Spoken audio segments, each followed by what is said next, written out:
the odds that you would come back to your high school, and right here in Pinellas County, and then get appointed to the Supreme Court of the state, 30 years later, or however long later? Probably not very high odds, but even less odds that you would have a Dunedin Falcon governor appoint somebody who went to Seminole. So that we're running a little late. I will say, the Hard Rock Stadium hosted the national championship last night, and at the time, when that was announced, it was like we didn't know who'd be in it, and then obviously the University of Miami made it, and my kids, having grown up in Tallahassee, like, they're Florida State fans. That's just what they are, and they will not listen to anything else about any other school. It just is, and that's not us, dude. That's just them. But I finally got, and my son's the most rabid. He's in second grade, and he's the most rabid. And I told him, I said, this is like a week ago, who are you going to root for? Indiana. I was like, you can't root for Indiana. You're a Florida. I was like, you've got to root for. And so finally, he's like, all right, I'm going to root for Miami. So he rooted for Miami and got really into it. And, and it was an exciting game. And, Miami's come a long way from, they used to be the best of the best and then had some lean years. And so they've got a great trajectory. They're going to do very well. But I will say, so I bet the governor of Indiana on the game. And so he's like, hey, and he's a good guy. And he said, hey, Governor, how about we bet the Hoosiers win? If the Hoosiers win, then you send me something. But if Miami wins, we'll send you sugar cream pie and pork tenderloin or something like that. Which, look, I'm sure is good. Don't get me wrong. But I put up key lime pie and stone crabs from Joe's. It's a little bit of an imbalance in the bet here, right? I mean, come on. And so we are going to make good on that promise. It's funny. As soon as I made that bet, I had all these people like, oh, let me know. I'll send it over and all that other stuff if Indiana wins. And so, but the one thing I said is, honestly, half of Indiana's in Marco Island at this time of year. Can I just bring the stuff to Marco Island? It'd be a lot easier for us. But they do deserve credit. I mean, it's like, as a governor, I'm rooting for Miami, but just as an American, watching a program that had more losses than any program in the history of college football, hire this great coach, go to the playoffs in his first year, and then go 16-0 and win the national championship, and your quarterback wins the Heisman Trophy, and you don't have very many 4 or 5 stars. It's basically, guys that are very hungry and very well coached. And so, it was a really neat moment, I think, for college football. As much as I want to see Miami win, to see that happen was pretty something else. So congratulations to Indiana. There's certain states around this country that, especially in January, you don't have to look very far, especially on the West. Talking about the Midwest, you go anywhere on the west coast of Florida, you're going to run into Hoosiers. You're going to run into people from Michigan or Illinois or Ohio. I mean, that's just everywhere you go. So I know that also had impact. And in fact, people were like, the state of Florida is the only one that's going to be rooting for Miami. All 49 other states are going to be rooting for Indiana. And I said, well, I'm rooting for Miami, but honestly, outside of the 305 area code, I'll bet you more people, even in Florida, were rooting. That's just the way it is. We've got a lot of influence there. So congratulations on that. We're here at St. Pete College. Very glad to be back. Thanks to Dr. Williams for having us and all the stuff that you guys are doing. I know we got a lot of the board members here who are doing a great job. We have our education commissioner, Stasi Kamoutsas, is with us, as well as Ray Rodrigues, who's the State University Chancellor of our number 1 rated public state university system. I think we've got it many years in a row now, and I'm proud of that. But I'm most proud of lowest tuition in the nation. I mean, that's what parents really want, right? We also have Kelsey Krebs. She's a nursing student here in St. Pete College. And so one of the things we're obviously going to talk about new money for our nursing initiative. And it's the type of thing where we've stressed workforce education tremendously since I've been governor. There's always a push. When I was growing up, it's like you got to go get that 4-year degree. And I'm not saying some of those degrees aren't good, but there's a lot of students that went a lot in debt at some of these universities around the country and then have some degree in some, obscure subject, and they're not exactly, the C's aren't exactly parting for them when they get out of college. It's just the reality. And a lot of them had debt, and they were underemployed. And so, our view is, yeah, you could do traditional 4-year. We want to make sure our students have access to that and can do well. But this workforce education is really important, and that spans a lot. You can get a certification in high school in Florida to do welding or HVAC, and I will tell you that is in demand.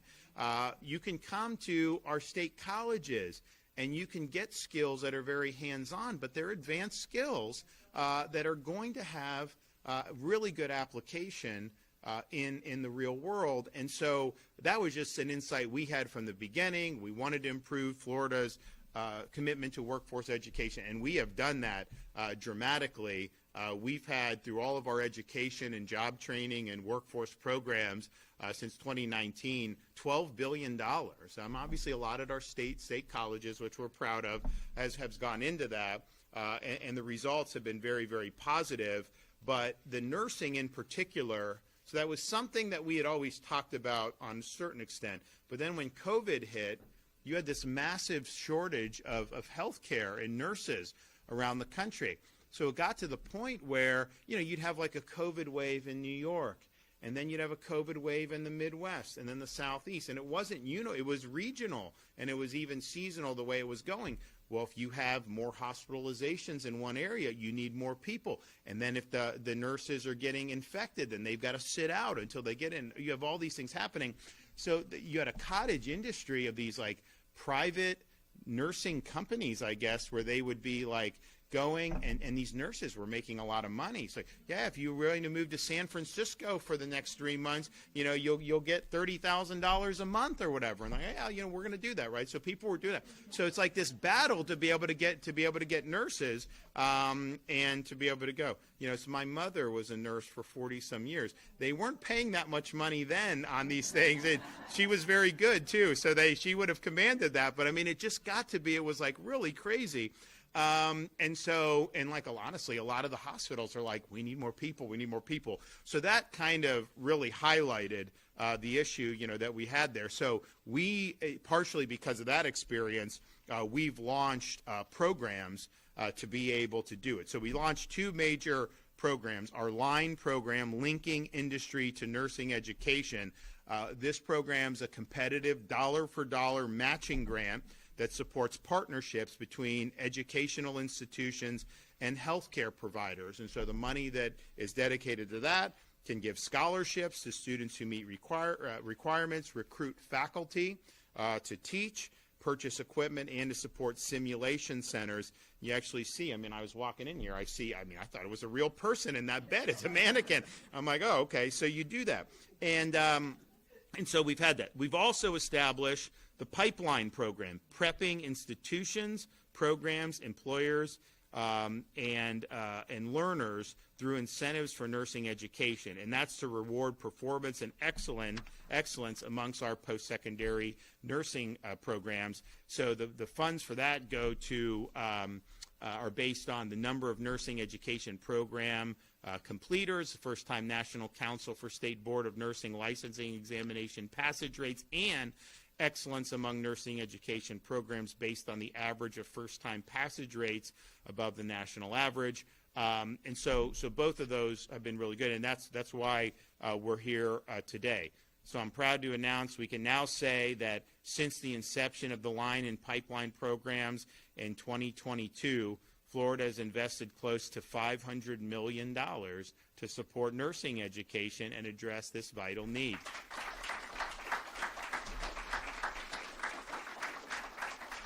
But even better, today I'm proud that we are able to award an additional $20 million in line funding, with $14.5 million awarded to state colleges and private post-secondary education, and $6 million to our state universities. And if you look at what we've done in both of these programs, I think we probably are now, just for what we're doing, and I know there's been other things in the private sector, whatever, we're now producing 1,000 plus additional nurses than we were before those every year between our state colleges and our state universities. And so that's a meaningful increase when we were probably, about, what were we, 700 for what were we for state colleges?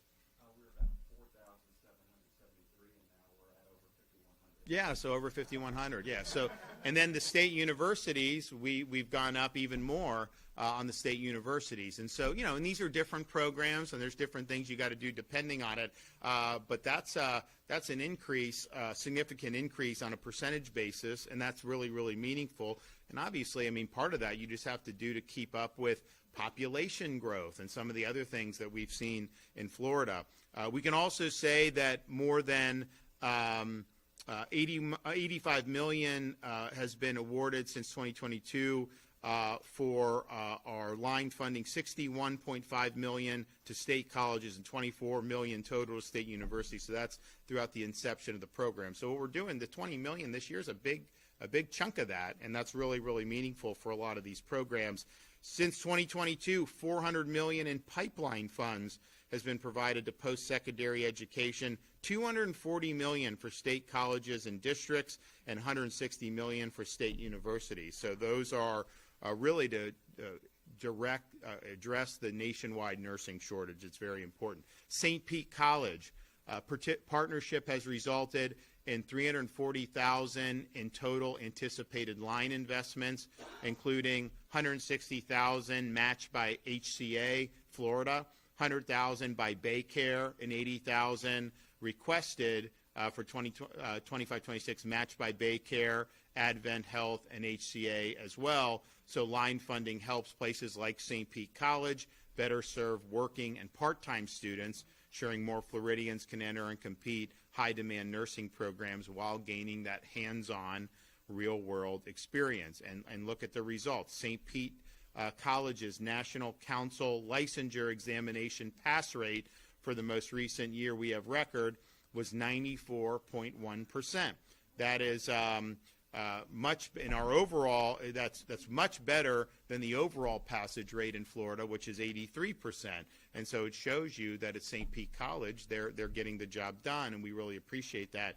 University of South Florida across the bay awarded $23 million through pipeline and line over these years, and they've received $3.6 million awarded through the line program that has been matched in full by community partners, including Johns Hopkins All Children's Hospital, who also donated $1 million on top of those matches. And so we really appreciate their, and honestly, it's in their interest to do this because they need to make sure that they have a qualified workforce, and they don't really want to get involved in these bidding wars where they're having to pay whatever. It really was that 18-month period, I don't know that you've ever seen anything like that. That was a really big, so they want stability. They want to make sure that they hire good people, that they can be there and not constantly have employees be poached by their places around the country. So it's in their interest to make sure we're producing an adequate supply here. Now, we recently announced our budget that we would have $130 million to support nursing education and workforce initiatives, $100 million for pipeline, and $30 million for line. So the mission continues. We understand the need is there. We understand that we have a growing state. We also have a demographically more advanced state. That's just kind of the nature of it in terms of what we're doing. It's part of the reason why you have so many Hoosiers in Naples and Marco Island, because they work there and then they're able to retire at least part-time in the Sunshine State. And even though it's a little chilly by our standards now, I would not want to trade the weather in Pinellas Park for the weather in Bloomington, Indiana right now. I just think it's likely to be a lot colder. So you see why the appeal is for people to be able to come and be able to do this. So I want to thank the members of the legislature who were involved with launching this. I think we launched it under Wilton Simpson and Chris Sprouse, who both from the Tampa Bay area back during that time, and that was really fantastic that they were able to do it, and we've continued to see success for this. And so, ultimately the results speak for themselves. We're producing more quality nurses. We've got strong performances at places like St. Pete College, and so, you still hear about workforce needs for healthcare. It's not like the issue is totally gone, but I would say the the decibel level has been muted from where we were a few years ago, where this was like something that they would always talk about. They have seen some improvement in this because of the efforts that we've been doing here today. So I'm excited for this. I'm excited to award the $20 million, and we look forward to hearing from some of our other speakers. And so why don't we start with our Commissioner of Education.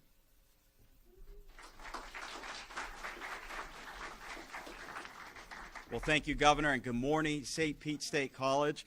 It's great to be here with President Williams as well as the Board of Trustees. The full board is actually here today, so I'm happy to see them, and congratulations for all those who were recently appointed and reappointed. It's so great to live in the free state of Florida and to have the opportunity to work specifically in the area of education.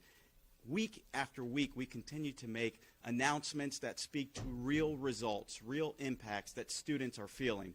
Just during the State of the State, a week ago, the governor announced a 92.2% graduation rate in the state of Florida, the highest in our state's history. As we continue to increase our standards, as we continue to attract high-quality teachers, we are seeing that our students are doing better and better. And so any notion that somehow our standards are being watered down is completely false. These students are performing better, and they're being more successful because we are focused on merit and achievement thanks to this governor.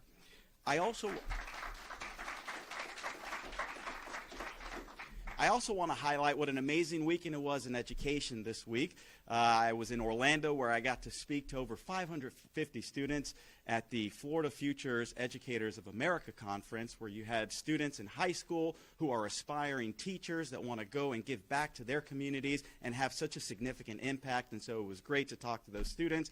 And we also hosted our National Civics and Debate competition, the Great Debate, that was championed by this governor, where we had hundreds of students. This was a program that started with just 11 school districts years ago, but thanks to this governor, we have pushed so that all 67 districts are participating, and you had 15 states from across the country that flew students in to be able to participate in that civics and debate competition. So I was happy to be able to participate in that this weekend, and it's just great to be in Florida when it comes to education and so many other things.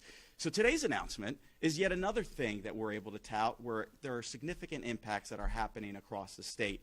The governor talked about my personal favorite system, the Florida College system. No offense to the university system, Chancellor Rodrigues, but the $14.5 million that is going to benefit those students that come as they are. Everybody knows the Florida College system accepts all students and helps them get on the pathway to prosperity through education. They show value. They show opportunity through education to all kinds of students from different backgrounds and zip codes. And so I'm so thankful that this investment is going specifically towards the nursing programs, to be able to beef up those programs, to be able to give those students an opportunity not just to see value in themselves, but to give back to their communities.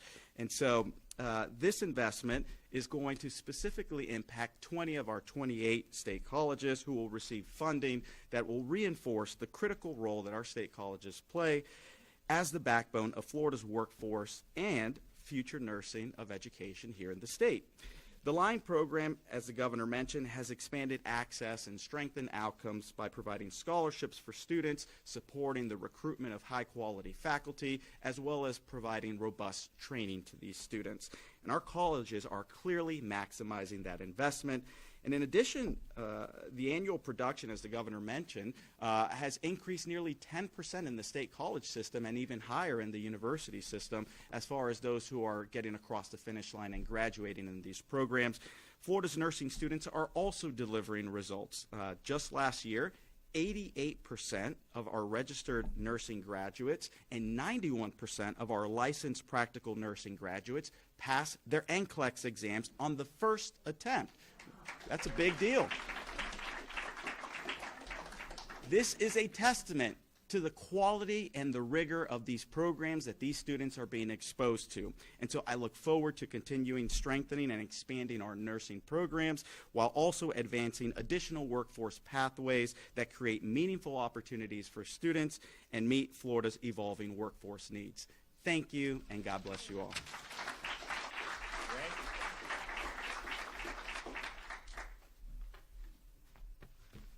Thank you, Governor. And today really is a great day, not just for higher education, but for the nursing programs as well. But before I address that, I want to make an observation because I'm not sure people in this room are aware of this. In many states, your college system and your university system are disconnected, they're disjointed, they don't communicate with one another. And studies show the number one reason why students who start in a college system and then transfer to a university system fail to graduate is because the credits they earned in the college system don't transfer to the university system. So they put in all that time earning the credits, and then when they go to transfer to get their bachelor's degree, they find out they've got to start all over in many cases. That doesn't happen in Florida. In Florida, you have a college system and a university system that are very close, communicate, and work together. And we have something other states don't have, which is a common course numbering system. So when students take a course in our college system and they come to the university system, our university system takes that course because it's the same course. And what that does is it promotes our graduation rate. It promotes persistence, it promotes retention, and it promotes success. And it happens because we have a governor that insists that we communicate and that we work together. And it happens because we have a legislature that supports our governor's championing of higher education and keeps our in-state tuition low and affordable and accessible. So all of that's what makes Florida, a part of what makes Florida, the number one state for higher education. And I'm proud to work under this governor, and I'm proud to work with Commissioner Kamoutsas. But today's great news is about what's happening in pipeline and line in our nursing program. And as the governor mentioned, we've had a significant investment from the university perspective. We have seen $184 million in total, $160 million into the pipeline program, $24 million into the line program. And what that's done is it has enabled us to expand our nursing programs, to foster partnerships between our institutions and community health care providers, and to support scholarships for our nursing students. So we have larger programs, scholarships for students, more students enrolling, and as a result of that, more nursing graduates. Since 24-25, our most recently completed year, we saw more than 400 students receive scholarships through this program. And those 400 scholarships have enabled us to expand our capacity and our number of nursing graduates. If you look back a decade ago, we had about 1,500 graduates, nursing graduates, from our system. In the most recently completed year, we were at 2,800 graduates from our nursing programs. That's an increase that comes from investments like this. And it's great to expand capacity, to have more scholarships, to have more students. It's great to see success in graduation. But what really matters is what happens after they graduate. Do they pass the licensure exam? And in Florida, as you've heard, that answer is yes. Our system graduation rate for the NCLEX exam is 94%. The national average is 92%. So not only are our students passing, we're passing at higher margins than students in other states. But even more important than passing the exam, what happens next? Do they get a job? And in Florida, that answer is yes. Over 90% of our bachelor's and nursing school graduates are employed within a year after obtaining their degree. Larger programs, more students, greater capacity, higher graduation rates, higher passage rates, and higher employment rates. That's what's going to make this state strong and keep us strong. Thank you, Governor. Okay.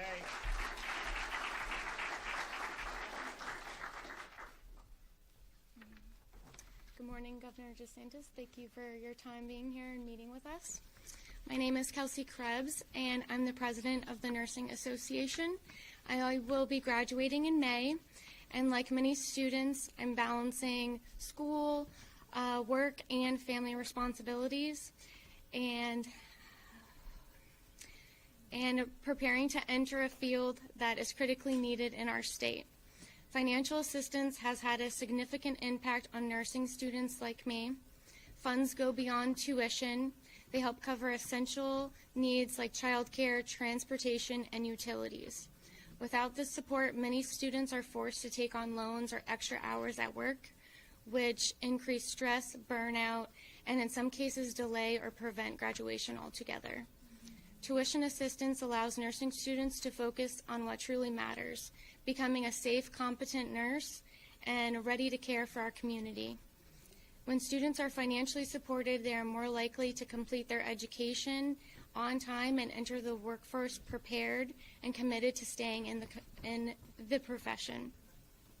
Financial assistance programs are essential, so we have the best resources and equipment for patient simulation, lab practice, and to build confidence and competence when we provide nursing care to real people.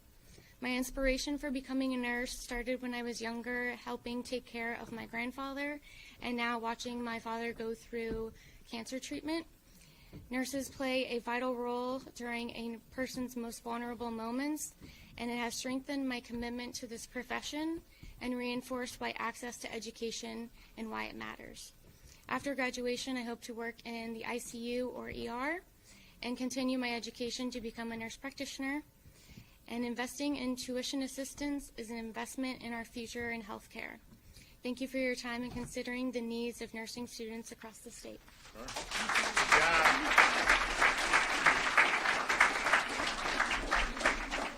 Well, great job. And are you from this area originally? I was born in Mississippi, but grew up in Florida. Okay, and then you went to high school where? In Ida Baker and Gibson. Okay, yeah, okay, well, good. Working your way up the west coast of Florida. It's a beautiful coast. You know, there are these people like that'll be like from like the Northeast, and they think Florida is like Miami, Palm Beach. That's their view of Florida. And it's nice, don't get me wrong, but you know, you go over on some of that Atlantic coast and you look, and like growing up on this coast, like, you know, it's just the quality of the sand and everything over here is pretty special, right? It just is what it is.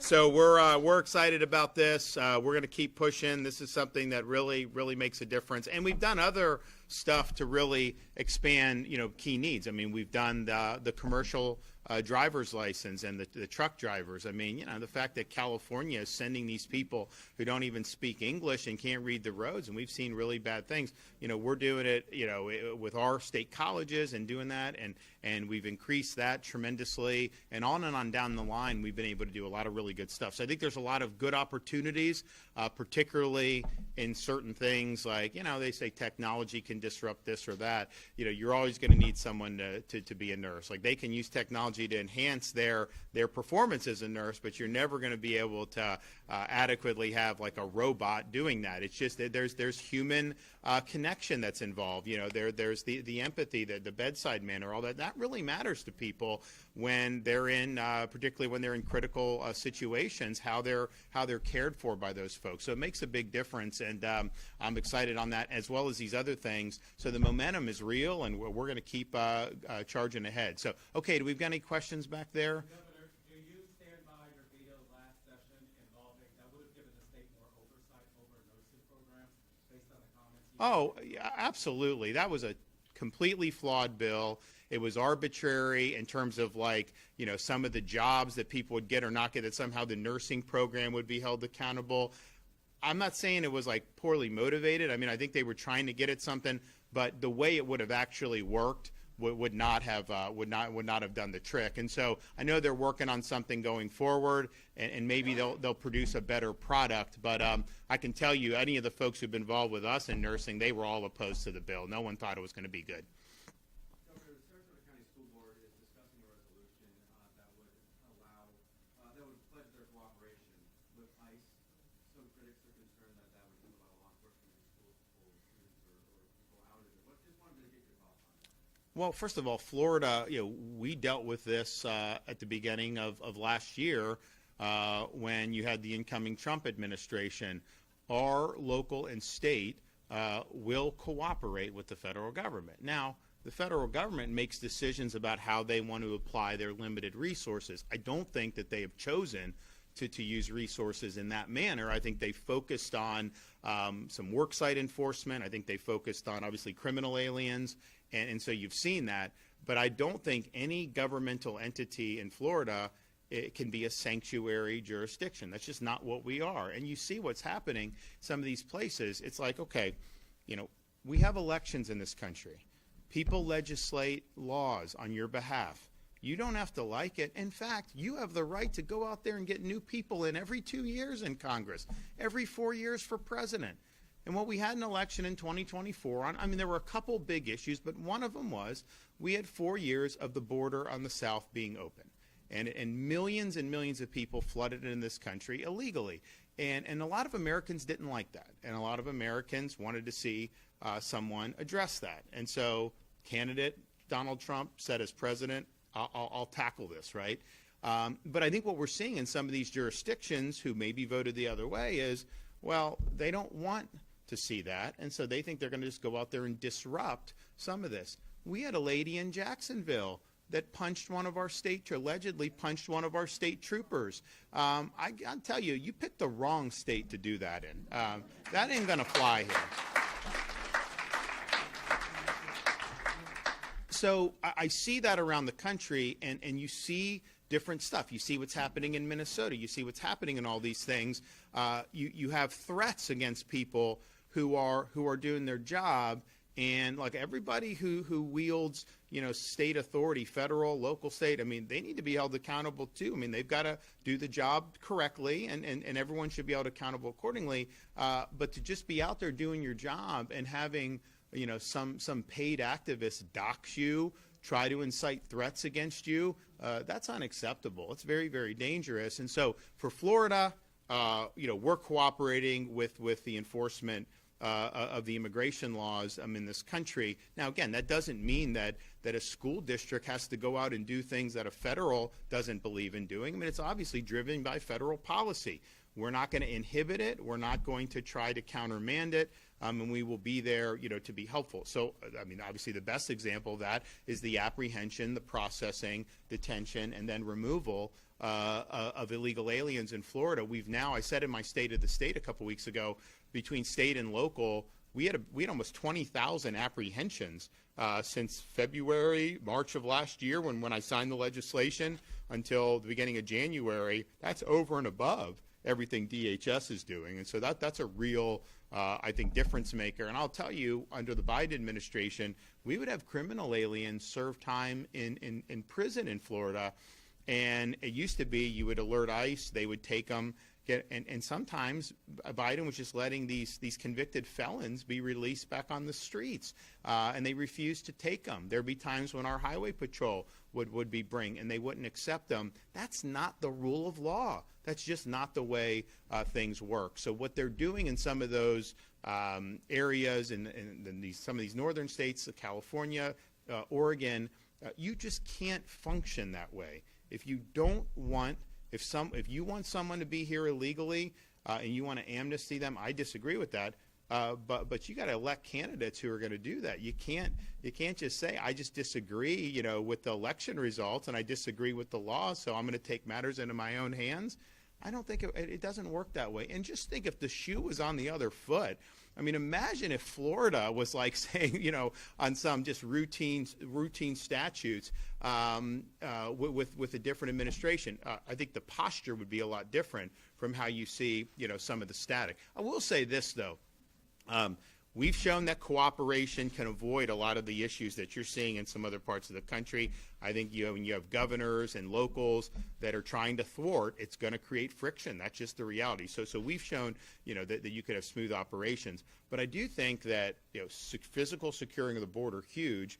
And yes, interior enforcement, 100%. We've done more on that than any state. But removing the incentives to be here illegally is the most powerful. So in Florida, you're ineligible for a driver's license. You can't get in-state tuition. They put that in like 10 years ago. We took that away. You did those things. We did E-Verify, but the legislature would only do up to 25 employees. So if you have less than 25 employees as a business, you don't have to do verification for eligibility to work. And so if the feds, and then the remittances, the Somali fraud you saw in Minnesota, they're sending remittances back for the proceeds of that to Somalia. Well, you can tax the remittances, or you can even not allow remittances unless somebody has a right to be here, or you can do a combination of both. But I would say getting at some of those carrots and removing some of the carrots that'll do a lot to ensure we have a legal workforce, that we don't have large populations of people who are from foreign countries here illegally. And so it's a combination of all those, but removing the carriers. We've actually shown success in doing that in Florida. They've even written, I mean, it's interesting, some of the more liberal publications, they're writing about it as it's like negative, like, there's not as much money spent on health care because of, like, I think most taxpayers are glad to be saving money, right? I mean, isn't that what we want to do? But we've shown that can be successful, but a state cannot do what the federal government can do. I mean, the federal government they could stop the remittances to Somalia tomorrow. Congress could get that done so easily. And just think about it. The reason they're committing the fraud is because they want to send the money back. And so it would be a disincentive for fraud and obviously a disincentive to come and be employed here in this country illegally. So that would be what I would do.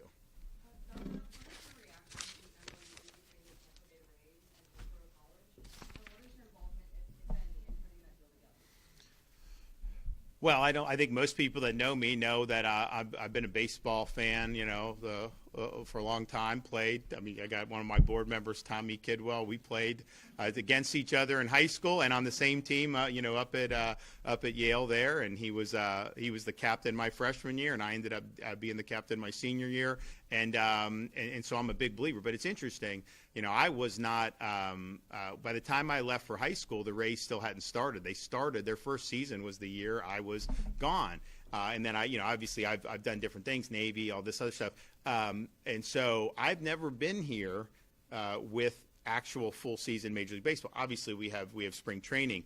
But I look and see the Tampa Bay Lightning, like they sell out. It's like an amazing thing. Me growing up, I didn't know very many hockey fans, right? Almost everyone I knew liked baseball on some level. So that tells me is baseball can succeed in the Tampa Bay area. I have no doubt it can succeed. You have a reservoir, you have millions of people, and there's a high affinity for baseball in this community, but I think it's got to be done. I think you got to have the right ownership. I think the Lightning showed, when Jeff Bennett came in, he did a lot of great things and really built that into a great organization. And I think that the new Rays ownership is committed to doing that. And so the question is, you've got to get, I think, a mix of location. Obviously, you do need a more modern stadium, but then you also have to have other things that draw people to go. And so, that HCC site, those, first of all, it could be very good for HCC. And I've met with the president about it. I think he's excited about possibility. Obviously, they've got to iron out details, but basically, we're supportive of them pursuing that partnership because I think it could be good for the art of the region. Because, you go there, the football stadium's great, but it's like, it needs some love, I think, right? It needs some rejuvenation. And this could potentially be something, not just having a park, but having restaurants and having other things, a hotel, some other things where it becomes something that people are drawn to. So, I just want to see the team succeed in Florida, first and foremost, as a governor of the state. I don't want to lose the team from the state. But then I also think, just as somebody that grew up in this area, the Tampa Bay area needs to be able to have the first chance to make this work. Because I know there's other parts of Florida that want it too. I mean, Orlando wants it. Disney would love to put it at the Wide World of Sports. Universal could put it close to their parks, other folks. So I do think there's a lot of interest, and they're trying to get an expansion team. So I think you see a lot of interest there. But I think that this is where the franchise was born, and I know, like, they tried to do something with Pinellas. Now they're going to try something to do with Hill. I know there's a lot of irons in the fire, and they got to do. But I do think the right formula. I know this. I know it can succeed here, and I think that's good for the economy. I think it's good for the overall region and kind of camaraderie. It's good for kids to be able to have a franchise that you can really get behind and be excited about. I was just at the game yesterday, seeing some of the younger kids, rooting for Indiana or rooting for Miami. We could definitely get that going here. I mean, I'm thinking, like, when I was growing up, we were Braves fans. Like, we didn't even have a team in Florida. We like the Braves, and we like the, Dunedin, we kind of like the Blue Jays because that was the spring training thing, and they were winning the World Series in the early 90s. So you had all those different things that are going. But, I think that I think the vision for what it would mean for HCC, because, there's a lot of things that, quite frankly, need to be done there, too, with some of their facilities. Now, I help with the one building that their kind of newest building. We did that under my tenure, and that's good. But some of the other stuff, really, I think is gotten older. So I think they've got, kind of a shared vision that could potentially be very, very good. But ultimately, I want to just see this be a successful enterprise in one way or another. And, my position on all this has always been the same in terms of what we do at the state level. Like, we don't, from our coffers, we're going to help finance a stadium or whatever. It's just not what the state of Florida done. That's been our policy for a long time. I mean, I know local communities can work that out differently if they see fit. But, if we can be helpful and kind of, facilitating some of this, for example, we have a facility on that property, the Department of Juvenile Justice. They've been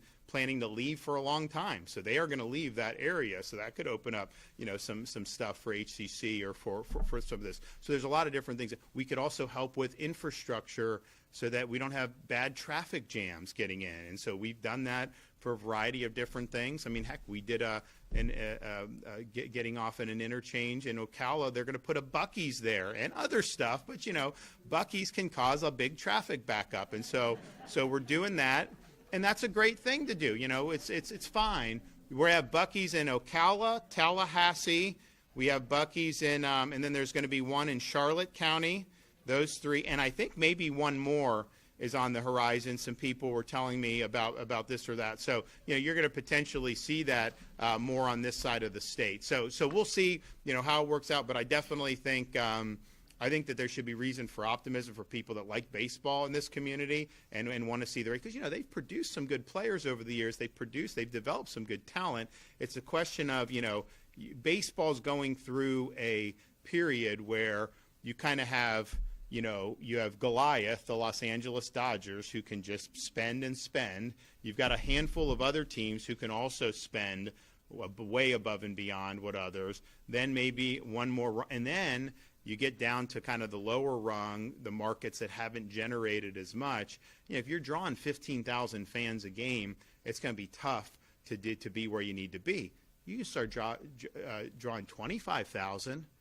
Or even you could draw 25,000 in this area with the right circumstances, right? It's got to be a good location, it's got to be a good venue, it's got to have some stuff to draw. But if you're starting to do that, well, then all of a sudden, the viability of everything really goes up. And I know this is going to be an issue in terms of Rays and where they end up, but then also just you're going to have the 26th season. And then, there's going to be a collision course in Major League Baseball with the labor situation. And a lot of people are assuming that there's going to be a pretty lengthy lockout. I don't know if that's true or not. I mean, I do remember as a kid when they did that in '94, that had a lot of problems, I think, for stopping some of the momentum. Took them some years to kind of get back going. So we'll see how that is. But certainly the economics of the game is just a little bit different than you see in some of the other major sports. And not that it's not really a small market anymore. I mean, we've got, in just the Tampa Bay media market, it's expensive. I can tell you that. I've bought ads here running for governor. You've got millions of people that are within, however long, however distance. But it's just, there's a lot to do in Florida. There's a lot of other pursuits. Same thing they're having in Miami. They built the stadium. It's nice. But there's just a lot of other pursuits, whereas I think some of the areas, it's like, that's the thing that people want to do, especially come summertime, and that's that. So there's all these just different factors, but I think it can succeed. And, I know that they've looked at a bunch of different things, but I think we should be optimistic about it, and I think it'd be good for this community. Okay, everybody, thank you. God bless you.